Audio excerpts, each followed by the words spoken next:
चलिएगा, तो अब हम यहाँ पे बात कर रहे हैं कि बड़गांव में जो युद्ध हुआ था between the British force and Mahadji Shinde, जो मराठा फोर्स को लीड कर रहे थे महदजी सिंधिया। तो अब यहाँ पे बुरी तरह से हार जाती है ब्रिटिश फोर्स, उन्हें चारों तरफ से घेर लिया जाता है और मजबूरी में उन्हें साइन करना पड़ता है ट्रीटी ऑफ बड़गांव। ठीक है, एक चीज़ यहाँ पे थोड़ी सी आप लोग ध्यान रखें कि ये जो फोर्स भेजी गई थी ब्रिटिशर्स के द्वारा, ये फोर्स ब्रिटिश सर्च की जो प्रेसिडेंसी मुंबई में थी उन लोगों की ये फोर्स थी। ठीक है, तो ये कलकत्ता प्रेसिडेंसी की फोर्स नहीं थी, ये ब्रिटिश प्रेसिडेंसी की फोर्स, मुंबई प्रेसिडेंसी की फोर्स थी। ठीक है, तो यहाँ पे ये फोर्स को सराउंड को चारों तरफ से घेर लिया गया था और इन्हें सरेंडर करना पड़ा। और इसी फोर्स के साथ में रघुनाथ राव भी मौजूद था, तो रघुनाथ राव को भी सरेंडर करना पड़ा मराठा फोर्स के सामने। तो यहाँ पे एक बड़ा सा सरेंडर हुआ है और मजबूरी में एक ट्रीटी साइन की गई, that treaty is known as the treaty of Badgaon.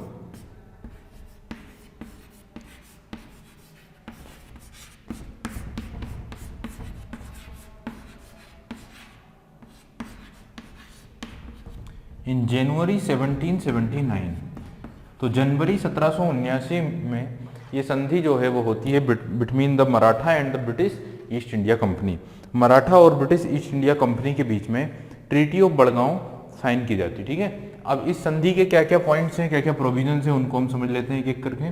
तो सबसे पहले ब्रिटिश गवर्नमेंट की ओर से 1775 से लेकर अब तक 1775 में जब पहली बार युद्ध हुआ था तब से लेकर अब तक 79 तक जितनी भी मराठा टेरिटरी को ऑक्यूपाई किया गया है उन सारी टेरिटरीज को वापस कर दिया जाएगा। ठीक है, तो पहला कंसेप्ट ये हो गया है कि जितनी भी मराठा टेरिटरी थी 1775 या 76 से लेकर उन सारी टेरिटरी 75 से लेकर अब तक की सारी मराठा टेरिटरी को वापस कर दिया जाएगा। मराठों को पहला पॉइंट दिया जाता। ठीक है, क्योंकि यहाँ पे हार हो गई थी, यहाँ पे हार गए थे ये सोल्जर्स, तो यहाँ पे ब्रिटिश मुंबई प्रेसिडेंसी के ऑफिसर्स ने ये ट्रीटी की कि अब जितनी भी टेरिटरी वापस कर देंगे।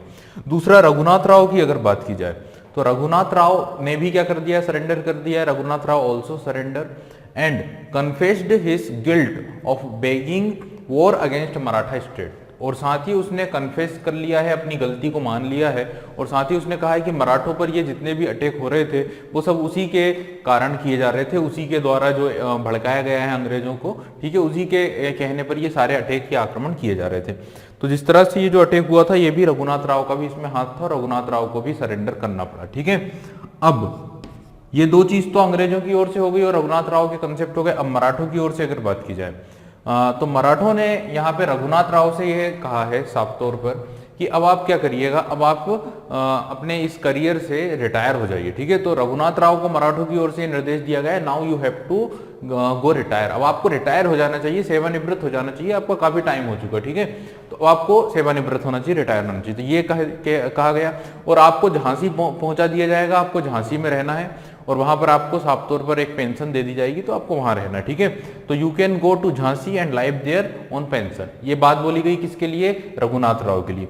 यहाँ पे रघुनाथ राव ने कहा ठीक है मुझे पेंशन देकर आप झांसी पहुंचा दें, लेकिन मेरा जो पुत्र है, देखिए मुझे तो कभी पेशवा बनने नहीं दिया गया, तो मेरा जो पुत्र है कम से कम उसे पेशवा बनाया जाना चाहिए, उसे पेशवा के एडमिनिस्ट्रेशन में रखा जाना चाहिए, ये मेरी दरख्वास्त है। ठीक है, तो ये डिमांड की है रघुनाथ राव ने कि उसका जो पुत्र था बाजीराव सेकंड, बाजीराव द्वितीय, जो अंतिम पेशवा बनता है मराठा साम्राज्य का, उसे पेशवा बनाने की डिमांड की है और साथ ही उसे पेशवा के एडमिनिस्ट्रेशन में रखने की बात कही है। ठीक है, कि उसे कम से कम जब तक वहां पे पेशवा है तब तक उसे पेशवा के प्रशासन में रखा जाए और बाद में जब उसे मौका मिले तब उसे पेशवा बनाया जाए। ठीक है, तो मराठों ने इस बात को एग्री कर लिया है और ये बोल दिया गया है कि हम आपके पुत्र को पेशवा बना देंगे, एडमिनिस्ट्रेशन में भी रख लेंगे और अब आप कहाँ चले जाइएगा, झांसी चले जाइएगा ऑन द पेंशन। ठीक है, तो ये चीज यहाँ पर क्लियर हो जाती है, ये पॉइंट्स आप लोग क्लियर हो जाते हैं कि ट्रीटी ऑफ बड़गांव में क्या हुआ कि जितनी भी टेरिटरी जीती हुई थी वो सारी टेरिटरी वापस कर दी मराठों को।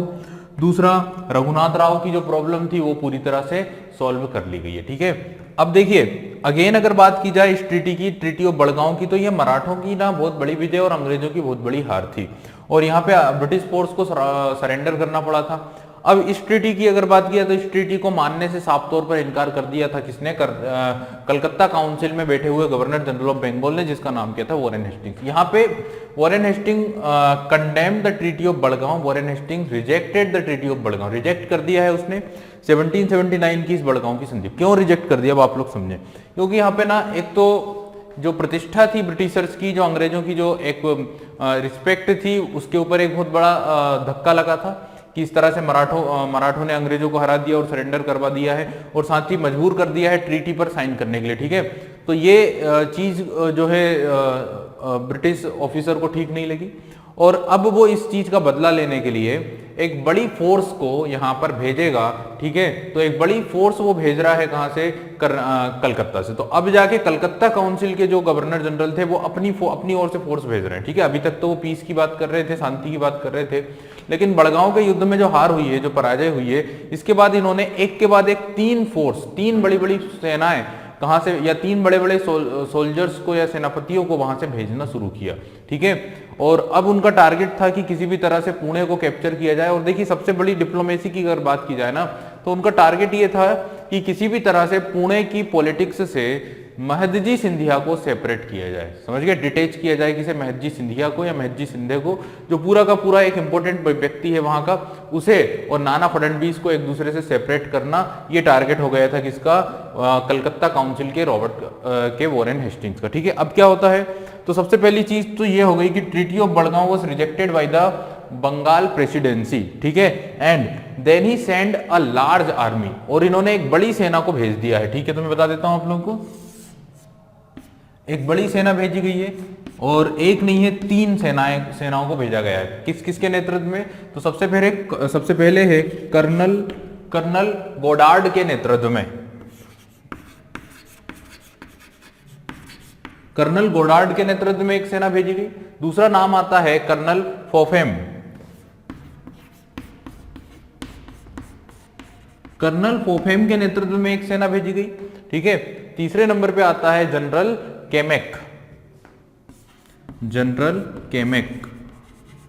और जनरल केमेक के नेतृत्व में तीसरी सेना भेजी गई। तो इस तरह से एक एक करके तीन सेनाओं को रॉबर्ट क्लाइव ने ब्रिटिश काउंसिल जो है कलकत्ता की, वहां से भेजा था मराठों पर हमला करने के लिए। देखिए अब सबसे पहले जनरल गोडार्ड की अगर सेना की बात की जाए, ये बहुत बड़ी ब्रिटिश फोर्स थी, और ये कलकत्ता से निकलते हुए पूरे मध्य भारत को क्रॉस करते हुए सूरत, बॉम्बे होते हुए कहां पहुंची थी, पुणे पहुंची। तो एक लंबा रास्ता तय किया था कर्नल गोडार्ड की फोर्स ने, ठीक है। और इस फोर्स ने सबसे पहले क्या किया, अहमदाबाद को कैप्चर कर लिया।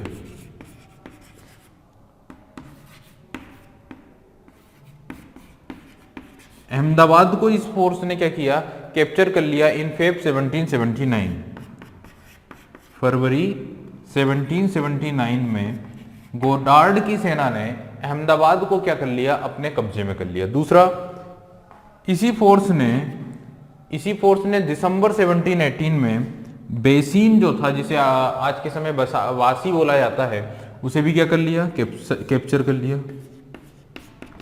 बेसिन को कैप्चर कर लिया है इन 1780 में। दिसंबर 1780 के लगभग जो गोडार्ड की फोर्स थी ब्रिटिशर्स की, उन्होंने अहमदाबाद और बासी को कैप्चर कर लिया, ठीक है। अब यहाँ पे जो दूसरी फोर्स भेजी थी किसके लीडरशिप में, कैप्टन फोफेम के नेतृत्व में, इन्होंने क्या किया, इन्होंने मध्य भारत, सेंट्रल इंडिया में, मालवा वाले, बुंदेलखंड वाले क्षेत्र में, जहां पे रूल चलता था किसका, जहां के सरदार थे कौन, महदजी सिंधिया। तो महदजी सिंधे की टेरिटरी की कई सारे एरियाज को, कई सारे फोर्ट्स को, किलों को, जो ग्वालियर का एक काफी मजबूत किला हुआ करता था, काफी महत्वपूर्ण किला था, उसे क्या कर लिया, कैप्चर कर लिया किसने, कैप्टन फोफेम ने। तो कैप्टन फोफेम ने कैप्चर कर लिया है fort of Gwalior.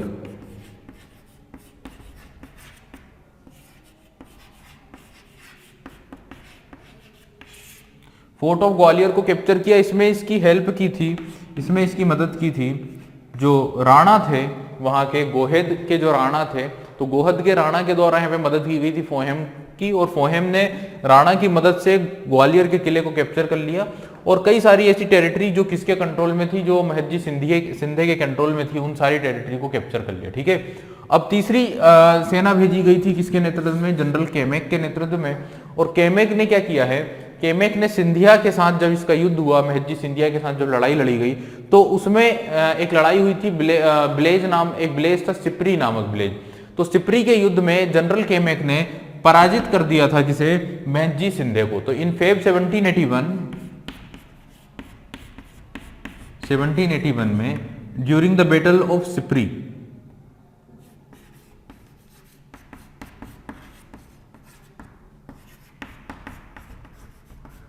Battle of SIPRI, general केमेक defeated Scindia. ठीक है,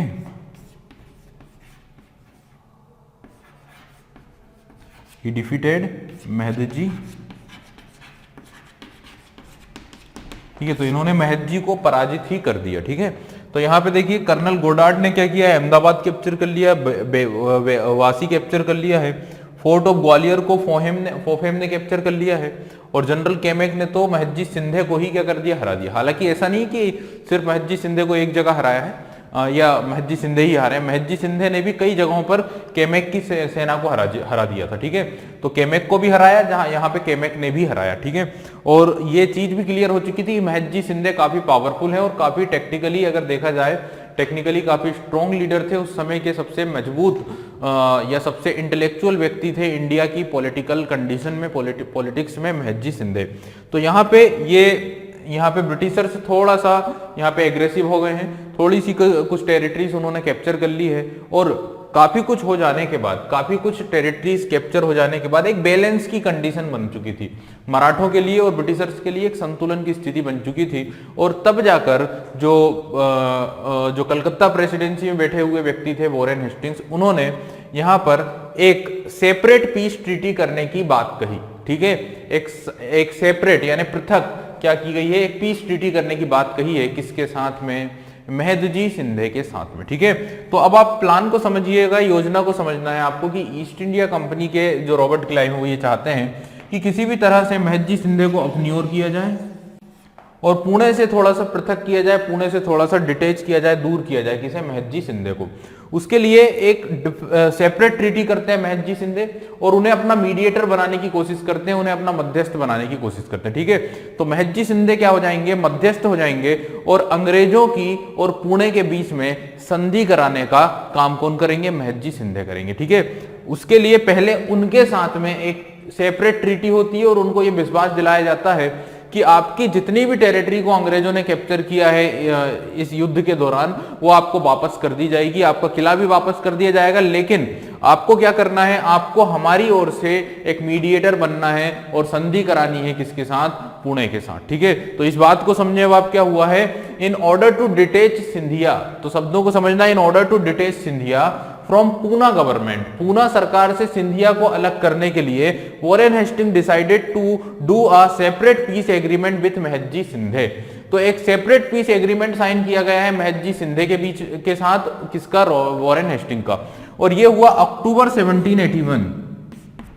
इन अक्टूबर 1781, अक्टूबर 1781 में एक पृथक शांति समझौता हुआ है between Mahadji Shinde and the Robert and Warren Hastings. तो वॉरेन हेस्टिंग्स यानी कि अंग्रेज ऑफिसर्स और साथ ही महदजी सिंधे के बीच। अब इसमें क्या कहा गया कि capture territories will return to you, आपकी जितनी भी टेरिटरी हमने कैप्चर करी है वो आपको क्या कर देंगे, हम रिटर्न कर देंगे। ठीक है, all the capture territories of you of your region that should be return to you. ठीक है, and the second point is that you have to act as a mediator between the company and the Poona government. ठीक है, you have to act as a mediator between the Poona government and the East India Company. अब बताइए कि मराठा साम्राज्य के सबसे शक्तिशाली और सबसे महत्वपूर्ण और सबसे विद्वान व्यक्ति को ईस्ट इंडिया कंपनी ने अपनी ओर से मीडिएटर बनाने की बात कर दी है और उनसे बोल दिया गया है कि अब आप ही क्या होंगे, मीडिएटर होंगे।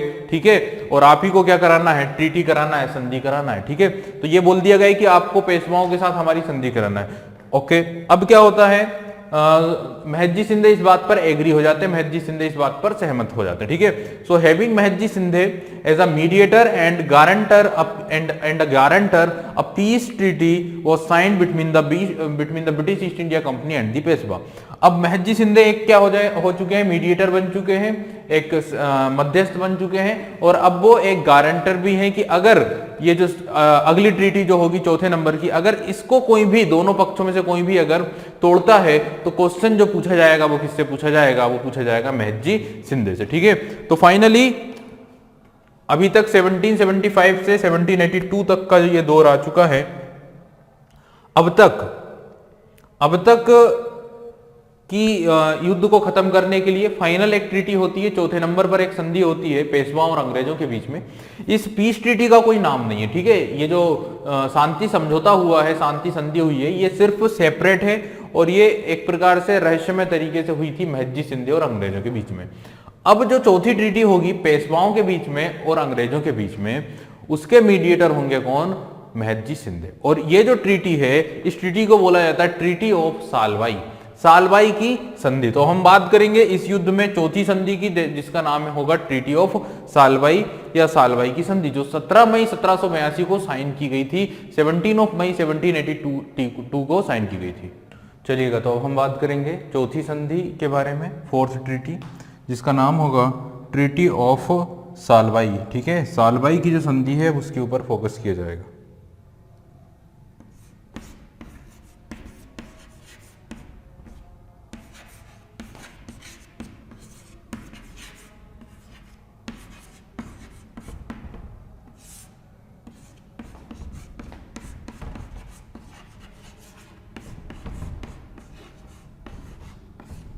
सत्रह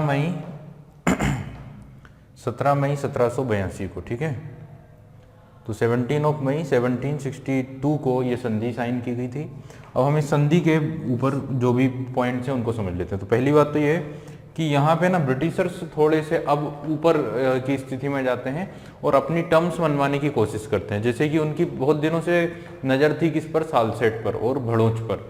तो सालसेट और भड़ोच अब उन्हें किसी भी कीमत पर चाहिए, तो उन्होंने ट्रीटी में पहला ही पॉइंट या पहला ही प्रोविजन क्या रखा है कि सालसेट और भड़ोच पर जो पोजीशन होगी वो किसकी होगी, ईस्ट इंडिया कंपनी की होगी या अंग्रेजों की होगी। ठीक है, लेकिन बदले में हैदर अली को अंग्रेज पराजित करेंगे, या साउथ में जो मैसूर राज्य उसे अंग्रेज पराजित करेंगे with the assistance of Maratha, मराठों के सहयोग से, मराठों की हेल्प से। और कार्नेटिक रीजन में जितनी भी टेरिटरी मराठों की है वो टेरिटरी उन्हें वापस सौंप दी जाएगी। ठीक है, हैदर अली को हराकर।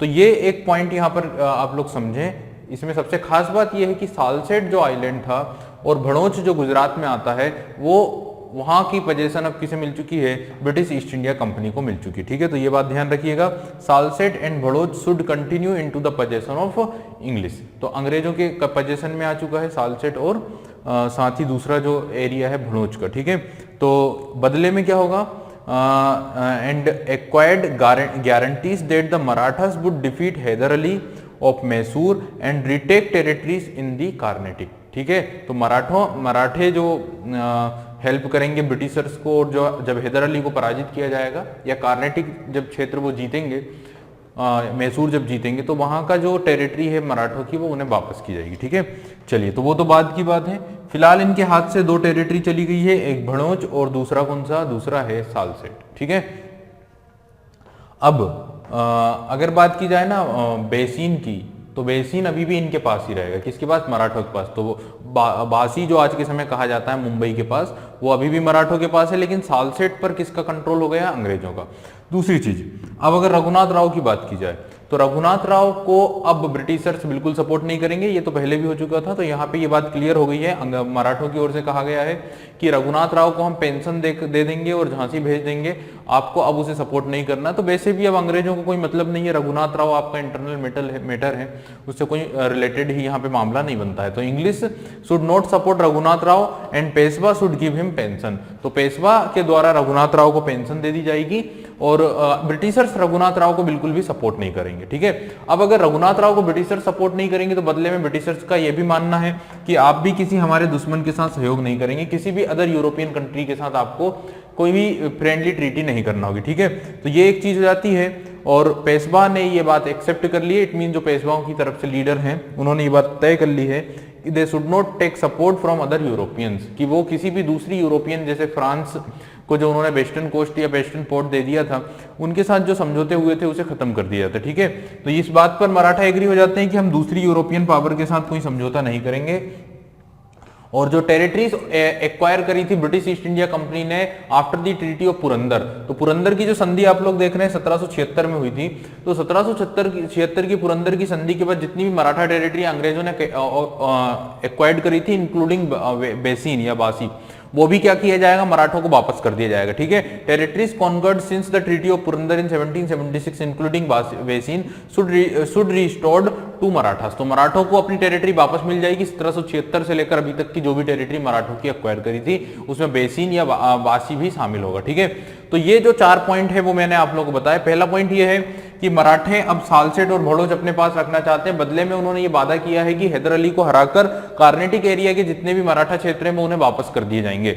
दूसरा प्रोविजन ये जो रघुनाथ राव की बात आती है कि रघुनाथ राव को अब सपोर्ट ब्रिटिशर्स नहीं करेंगे, साथ ही पेशवा रघुनाथ राव को पेंशन देगा। ठीक है, तीसरा पॉइंट ये जाता है कि तीसरा पॉइंट ये है कि पेशवा ने भी ये वादा किया है कि वो किसी दूसरी यूरोपियन कंट्री के साथ अब सपोर्ट नहीं लेंगे। और चौथा पॉइंट ये जाता है कि बेसिन और 1776 से जितनी भी टेरिटरी थी वो सारी टेरिटरी मराठों को वापस कर दी जाएगी। ठीक है, तो ये चीज आप लोग समझ गए हैं, ये पॉइंट्स हम समझ गए हैं। और यहाँ पे ना ये युद्ध अब बंद हो जाता है। 1782 मई 1782 की जो ट्रीटी है, ट्रीटी ऑफ सालबाई, इसके बाद फर्स्ट एंग्लो मराठा के ऊपर विराम लग जाता है और पहला आंग्ल मराठा युद्ध यहीं पर समाप्त हो जाता है। ठीक है, इस युद्ध के बाद 20 ईयर्स तक, 20 सालों तक दोनों के बीच में कोई युद्ध नहीं होती है, कोई भी प्रॉब्लम क्रिएट नहीं होती है, दोनों के बीच में शांति रहती है। ठीक है, किस किस के बीच में, मराठा साम्राज्य और साथ ही ब्रिटिशर्स के बीच में। तो ये चीज ध्यान रखिएगा, the treaty of Salbai resulted in 20 years of relative peace between the Maratha empire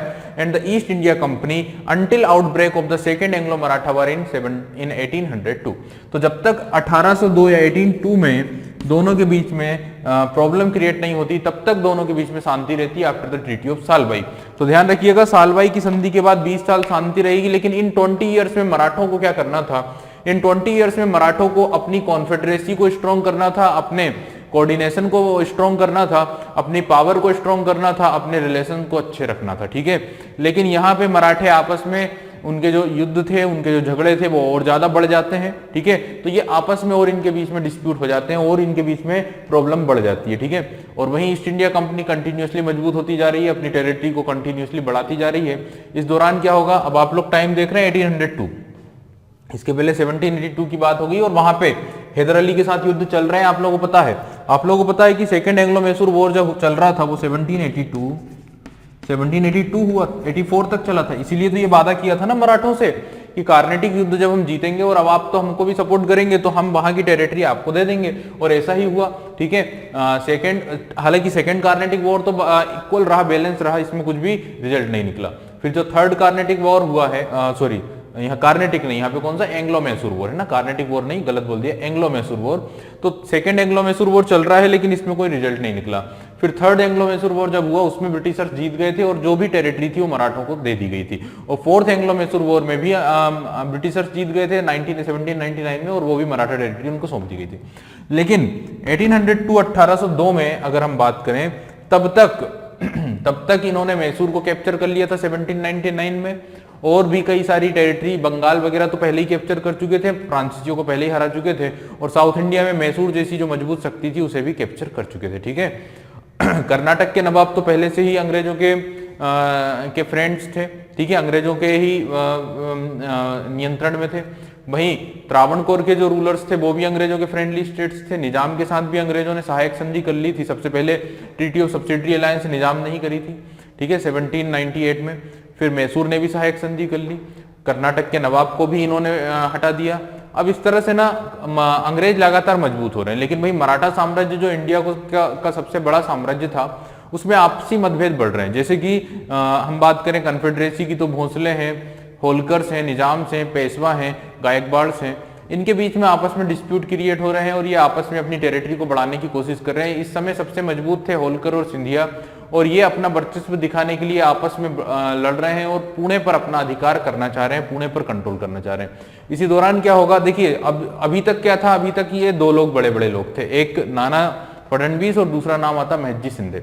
in दोनों की मृत्यु हो जाती है और इन दोनों की मृत्यु के बाद मराठा साम्राज्य को बहुत बड़ी प्रॉब्लम्स झेलना पड़ती है। इनकी पॉलिटिक्स या इनका जो सेंट्रल एडमिनिस्ट्रेशन था वो कमजोर होने लग जाता। ठीक है, चलिए तो अब हम बात करेंगे सेकेंड एंग्लो मराठा वॉर की, और आप लोगों को टाइम मैंने बता ही चुका हूं 1802 से 1805 तक चलता है आपका द्वितीय मराठा युद्ध। 1803 से चलता है, 1802 में कुछ ऐसे इवेंट्स होते हैं और फिर युद्ध शुरू होता है 1803 से 1805 तक। ठीक है, उसके बारे में गौर करेंगे, उसके बारे में बात करेंगे। चलिएगा तो अब हम बात करेंगे the second Anglo Maratha war, द्वितीय आंग्ल मराठा युद्ध की। ठीक है, तो अभी तक हमने डिस्कस कर चुके हैं फर्स्ट एंग्लो मराठा वॉर के बारे में, और आप सभी को पता है कि पहला आंग्ल मराठा युद्ध जो हुआ था वो हुआ था 1775 से 1782 के बीच में। ठीक है, अब 1782 से लेकर जो सेकेंड एंग्लो मराठा वॉर है उसकी अगर बात की जाए तो 1782 के बाद 20 ईयर्स तक दोनों के बीच में पीस रही, शांति रही है।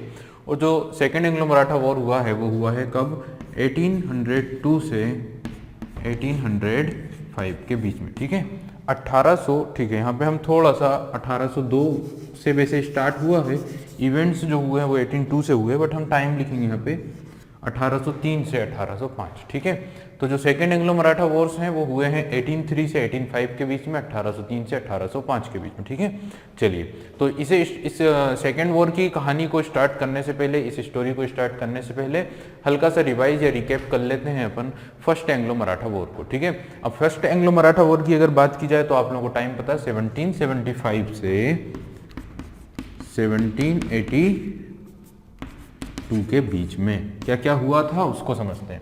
तो 1775 में जो पेशवा बने थे वो बने थे आपके कौन, तो 1770 सबसे पहले बात की जाए 72 में मृत्यु हो जाती माधवराव द्वितीय की, सॉरी माधवराव प्रथम की।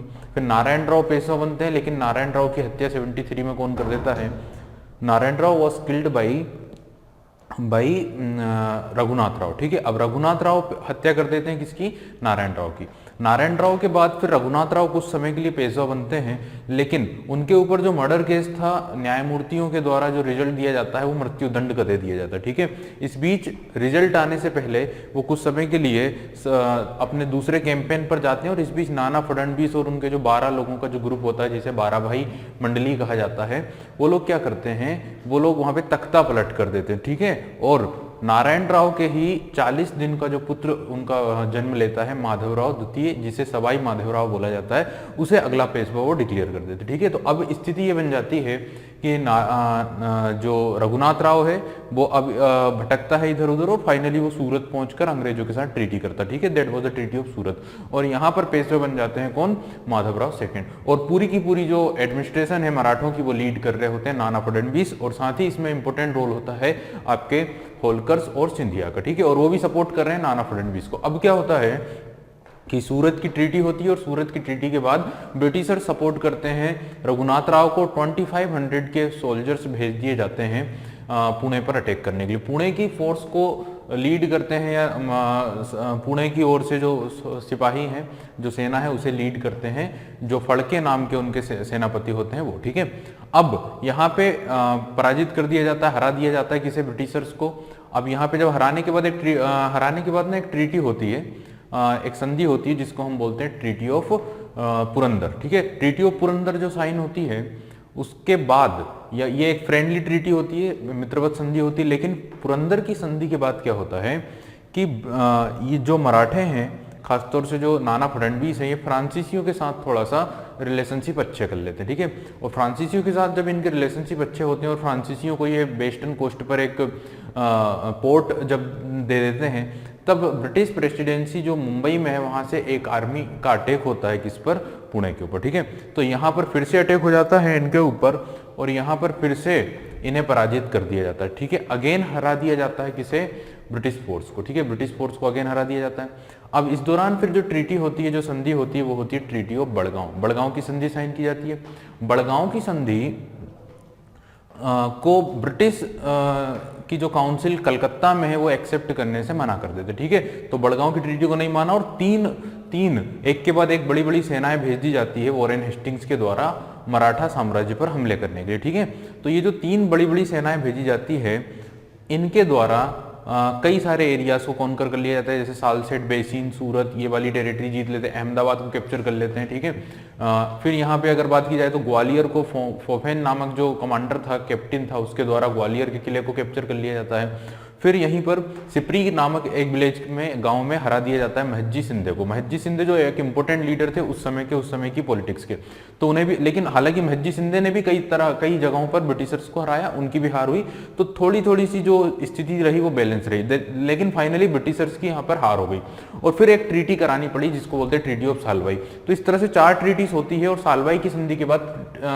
बाद यहाँ पे पीस स्टेब्लिश हो जाती है दोनों के बीच में। अब ओवरऑल आप लोग सुनेंगे तो सबसे पहली ट्रीटी होगी ट्रीटी ऑफ सूरत, जो साइन होती है कब 1775, फिर ट्रीटी ऑफ पुरंदर 1776, फिर होती है ट्रीटी ऑफ बड़गांव 1779 और फिर होती ट्रीटी ऑफ सालवाई 1782। 1782 में सालवाई की संधि के द्वारा दोनों के बीच में शांति हो जाती है और फिर जो सेकेंड वॉर है वो आप लोग देख रहे हैं 1803 से 1805 के बीच में। अब सालवाई की संधि के बाद इन 20 ईयर्स में क्या ऐसा होता है कि इन दोनों के बीच में युद्ध पुनः हो जाते हैं, ठीक है। तो उन्हीं मुद्दों के ऊपर यहाँ पे डिस्कशन करना है, what happened in these 20 years, ठीक है, जिसके कारण इन दोनों के बीच में वॉर्स अगेन क्या हो गए हैं, सुलग गए हैं, पुनः युद्ध शुरू हो गए हैं, ठीक है। ये युद्ध खत्म हुआ है ट्रीटी ऑफ सालवाई से, बता चुका हूं। अब हम बात करेंगे आपके सेकेंड एंग्लो मराठा वॉर के बारे में और इस बीच में जो इवेंट्स हुए हैं ना, जो घटनाएं हुई है, जो पूरा बैकग्राउंड है उसको समझने की कोशिश करेंगे, ठीक है। देखिएगा अब हम स्टार्ट करते हैं the story of second Anglo Maratha war, द्वितीय आंग्लो मराठा युद्ध के पीछे की कहानी। उसके पहले हल्का सा बैकग्राउंड हम देख लें तो आप लोगों को पता है पानीपत के तीसरे युद्ध में हार होती है मराठों की, जो कि एक बहुत ही ज़्यादा नुकसानदायक साबित होती है मराठों के लिए, और कई सारे मुख्य मराठा सरदार और इम्पोर्टेंट जो मराठा चीफ थे और साथ ही जो पेशवा के भाई थे बालाजी बाजीराव के, उनकी भी क्या हो जाती है, डेथ हो जाती है, साथ ही उनके पुत्र विश्वास राव की भी मृत्यु हो जाती है, ठीक है। अब क्या होता है इसके बाद, after 6 months of the battle in June 1761 he also dead, उनकी भी डेथ हो जाती है। और फिर होती है बात अगले पेशवा की, तो अगले पेशवा बनते हैं उनके ही 16 वर्षीय पुत्र माधवराव प्रथम, ठीक है। माधवराव प्रथम काफी अच्छे से एडमिनिस्ट्रेशन करते हैं, ठीक तरह से अपने शासन को रन करते हैं और अगले 10 साल में ही मराठा साम्राज्य के वर्चस्व को और मराठा साम्राज्य की उस प्रेस्टीज को पुनः स्टेब्लिश कर देते हैं और इवन नॉर्थ इंडिया तक और साउथ इंडिया में भी अपने मराठा साम्राज्य की जो गरिमा थी उसे वापस ले आते हैं, ठीक है। दिल्ली में जो मुगल सल्तनत थे, जो मुगल रूलर थे, वो इलाहाबाद में ब्रिटिशर्स के द्वारा क्या किए गए थे, नजरबंद किए गए थे। उन्हें वहां से क्या किया जाता है, दिल्ली में मुगल तख्त पर पुनः स्थापित किया जाता है। और ये काम भी किसके द्वारा किया गया, ये काम भी किया गया है माधवराव प्रथम के ही शासनकाल में। हालांकि माधवराव प्रथम ने जो सेनाएं भेजी थी और जो लीडर थे ना वहाँ के, नॉर्थ की लीडरशिप, नॉर्थ की पॉलिटिक्स के जो लीडर थे वो थे आपके महज्जी सिंधे। तो यहाँ पे सबसे बड़ा रोल महज्जी सिंधे का होता है और उन्हीं के गाइडेंस में, उन्हीं के साथ जो मुगल शासक थे अली गौहर या फिर हम शाह आलम द्वितीय के नाम से जानते हैं, उन्हें तख्त पर बिठाया जाता वापस से, ठीक है। अब देखिए क्या हुआ कि इसके अलावा जो बदला लेना था 61 का, वो भी इन्हीं के समय पर लिया गया। जैसे कि जो नजीबुद्दौला था, ठीक है, नजीबुद्दौला जो कौन था, जो रोहिल्ला सरदार था, तो रोहिल्लों के साथ युद्ध हुआ और रोहिल्लों को चुन चुन कर मारा गया, ठीक है। रोहिल्ला, हालांकि नजीबुद्दौला की पहले ही डेथ हो गई थी, बट उसका जो पुत्र था उन सभी लोगों को यहाँ पे हराया गया, पराजित किया गया, ठीक है। इसके अलावा लेकिन फिर क्या होता है 72 में इनकी भी डेथ हो जाती है ड्यू टू ट्यूबरक्यूलोसिस या फिर टीबी की बीमारी के कारण। और माधवराव के बारे में सिर्फ उत्तर नहीं, दक्षिण में अगर हम बात करें तो 3 बार माधवराव प्रथम के द्वारा जो साउथ इंडिया में आपका मैसूर राज्य के जो रूलर थे जिनका नाम था हैदर अली, उन्हें भी पराजित किया जाता है, ठीक है। अब हम बात करते हैं कि इनकी जब डेथ हो गई तो फिर विवाद क्रिएट होता है, डिस्प्यूट क्रिएट होता है, रघुनाथ राव, नारायण राव, वो सारी स्टोरी आप लोगों को क्लियर है। अब फिर हम एंग्लो मराठा वॉर फर्स्ट की कहानी ऑलरेडी डिस्कस कर चुके हैं, जो 75 से 82 तक चला। अब हम बात करते हैं सेकंड। तो यहाँ पे जो गैप हुआ ना, ये जो डिफरेंस है दोनों के बीच में, इनकी बात करते हैं। फर्स्ट एंग्लो मराठा वॉर और सेकंड एंग्लो मराठा वॉर के बीच में जो गैप बनता है, जो इतना 20 ईयर का जो डिफरेंस रहा, उस बीच में क्या हुआ। तो सबसे बड़ी बात, सबसे खास बात, 3 नाम आप लोगों को ध्यान से समझना है। एक है महज्जी सिंधे, दूसरा नाम है नाना फडणवीस और तीसरा नाम आता है जो पेशवा थे जिनका नाम था माधवराव द्वितीय या सवाई माधवराव। हालांकि सवाई माधवराव उतने इंटेलेक्चुअल नहीं थे या उतने वर्चस्वशाली नहीं थे जितने पुराने पेशवा थे। ऑब्वियसली आप लोग समझ सकते हैं कि 40 दिन की उम्र में पेशवा बन गए थे। अब इनके साथ क्या हुआ, तो पहले हम पेशवा की बात कर लेते हैं, माधवराव सेकंड की।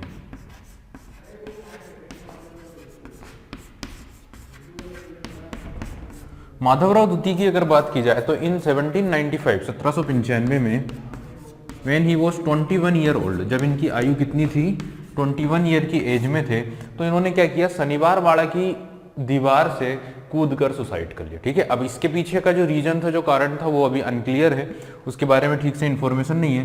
But in 21 year of age in 1795 he committed suicide. ठीक है, तो इन्होंने सुसाइड कर लिया और शनिवार वाड़ा की दीवार से कूद कर इन्होंने जान दे दी। ठीक है, ये ऐसा क्यों है क्यों नहीं है, उसके पीछे की हिस्ट्री में हमको नहीं जाना। अब यहाँ पे जब इनकी डेथ हुई है तो इनका कोई भी सक्सेसर नहीं है, इनका कोई भी उत्तराधिकार नहीं था। ठीक है, ही डेड विदाउट एनी हेयर, तो इनका कोई भी उत्तराधिकारी नहीं था, इनका कोई भी सक्सेसर नहीं था। अब पेशवा किसे बनाया जाए, अगला जो पेशवा बनाने की जब बात आएगी तो किसे पेशवा बनाया जाएगा। तो अब यहाँ पे हम बात करते हैं किसकी, तो यहाँ पे हम बात करते हैं किसकी, रघुनाथ राव। रघुनाथ राव जो पेंशन पर जी रहा था, समझ गए ना, झांसी में था कौन, रघुनाथ राव। तो यहाँ पे मैं लिख देता हूं रघुनाथ राव।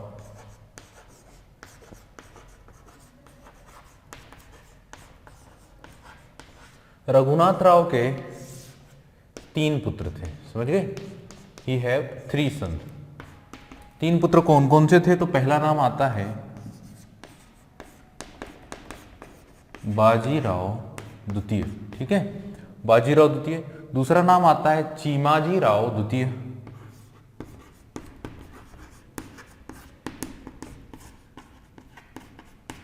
और तीसरा नाम आता है अमृत राव।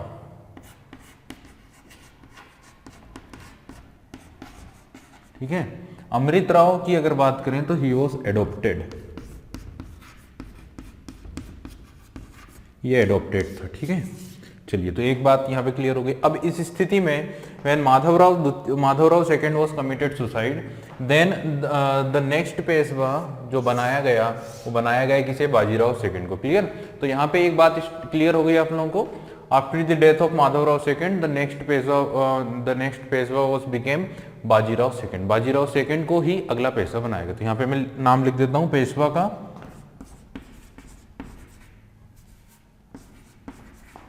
वो हो जाएंगे आपके कौन, बाजीराव द्वितीय। ठीक है, बाजीराव द्वितीय दूसरे पेशवा, अगले पेशवा बन गए। और he was also known as the last Peshwa, और ये आखिरी पेशवा भी कहलाते हैं। ठीक है, 1795 से 1818, तो इनकी पेशवाशिप चल रही है। अब 2 नाम और हम देख लेते हैं, 2 इंपॉर्टेंट नाम जो उस समय की पॉलिटिक्स में सबसे इंपॉर्टेंट थे। और 18 सेंचुरी की अगर बात करें, 1700 से 1800 के बीच में इंडिया की पॉलिटिकल जब फिगर्स की बात की जाएगी तो उसमें सबसे महान नाम जो आता है वो आता है महदजी शिंदे का। ठीक है, तो महदजी शिंदे सबसे महत्वपूर्ण व्यक्ति थे, सबसे महान पर्सन थे। लेकिन महदजी शिंदे की मृत्यु हो जाती है 1794 में 1794 में किसकी मृत्यु हो गई है, महदजी शिंदे की। तो एक नाम यहाँ पे हम बता देते हैं जिसका नाम क्या है, महदजी शिंदे।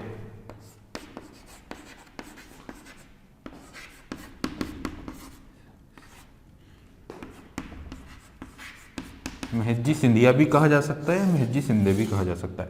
तो महदजी शिंदे वॉज डाइड इन 1794, 1794 में इनकी मृत्यु हो जाती है। ठीक है, अब ये अपने कैंप में ही रहते हैं और अपने कैंप में ही इनकी जो नेचुरल डेथ है उसी तरह से इनकी मृत्यु हो गई।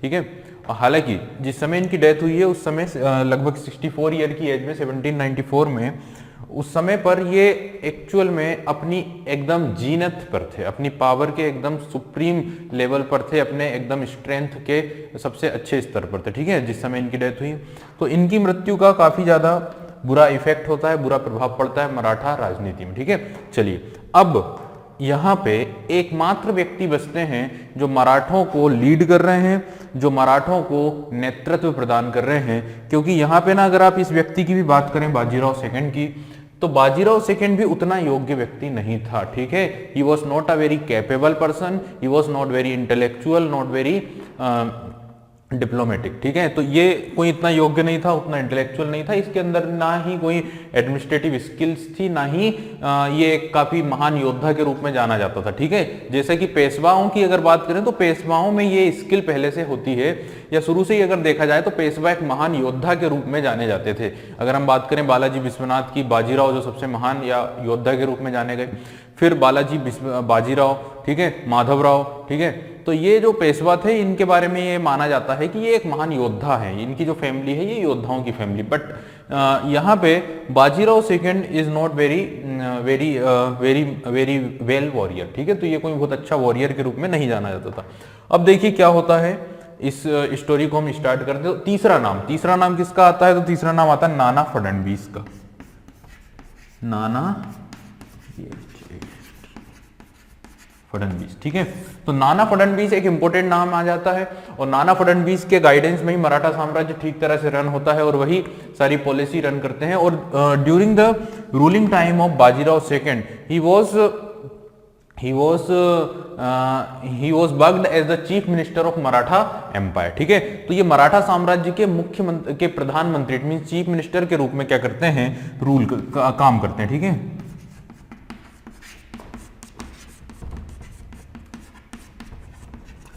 ठीक है, तो नाना फडणवीस एक इंपॉर्टेंट नाम है और नाना फडणवीस काफी योग्य मंत्री थे, काफी योग्यता के साथ इन्होंने मराठा साम्राज्य को बांधे रखा, सुरक्षित रखा।